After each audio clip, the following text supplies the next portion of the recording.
Okay, let me say this. Each panelist will be given 5 to 8 minutes to share what you are comfortable with sharing about your own journey.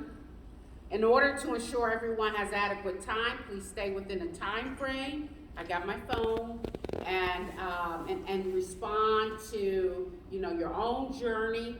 And how did you decide to become a peer recovery supporter? And describe the support you received on your journey, whether even recovery or as a peer professional. And there are other questions. So feel free to go with that. And if you need to look at my paper, you just give me a little wink and I'll bring the paper over to you. So with that, why don't we go ahead and start with you, Valerie? Hi, my name is Valerie. Oh, please take the mics. Oh, yeah. Hi, my name is Valerie Coleman, and I'm a peer supporter. And to tell you a little bit about my journey, I came from a 2-family home in a middle-class area, town. So you wouldn't think that an addict would come out of that place. But I also have inside my house alcoholism. And it's in my tree roots and the branches and everything else. So I know that from my experience of learning about myself, I had low self-esteem.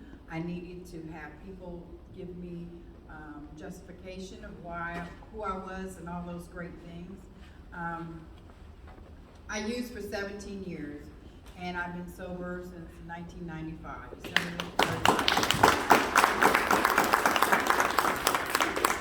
Let me say that, and for that I am truly, truly grateful.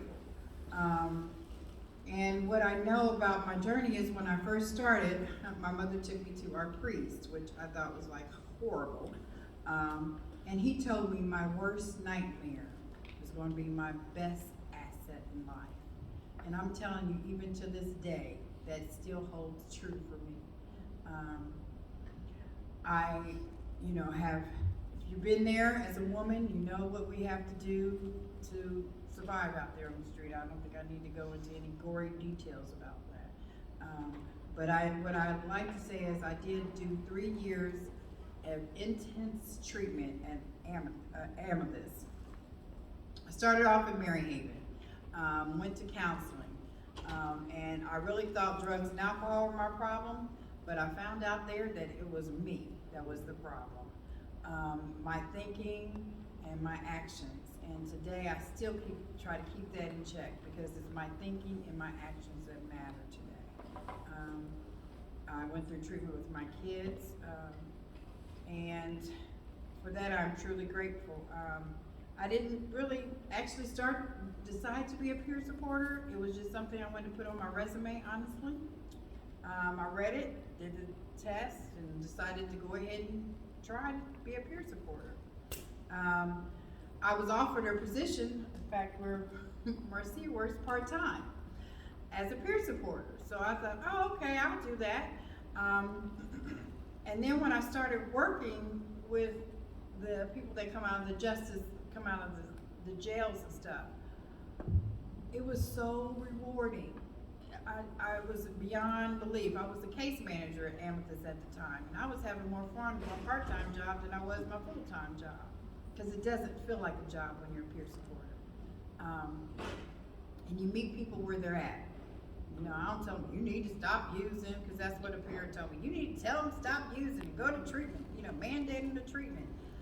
You need to do what you need to do for yourself right now. I'm only speaking from my own self, that I know that my life changed when I put it down.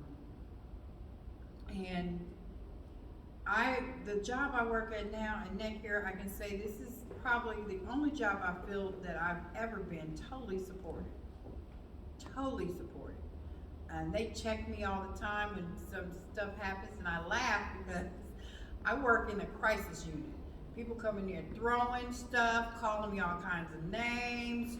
I don't want this, I don't want that, and they're like, are you okay? I'm like, yeah, that was me, and I know any day on any given time, I could be on the other side of that window if I don't keep myself in check.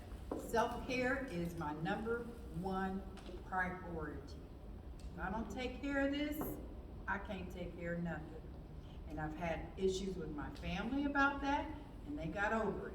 I have issues with my mate about that, he got over it. Because I got to do what I gotta do for me, you know?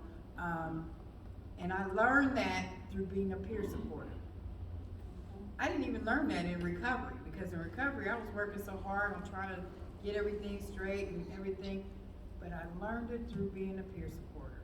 And thank God I had a peer that looked at me, she sees my ears. She told me, Valerie, what are you doing for yourself? Because you do a lot for other people. And what I found out, what works for me is I move my feet, it changes my head. I get on a treadmill. If I can't get on a treadmill, I walk up and down my street. Anytime I have an issue, even at Netcare, I tell them I'll be right back. I'm gonna go walk around the building a couple times. And I do that. And I come back and I'm a new person. Because I just talk with nature and say, turn it over, let it go. I'm out of control because 9 times out of 10, I'm trying to control stuff. Control freak. Guess what? Definition for me as an addict.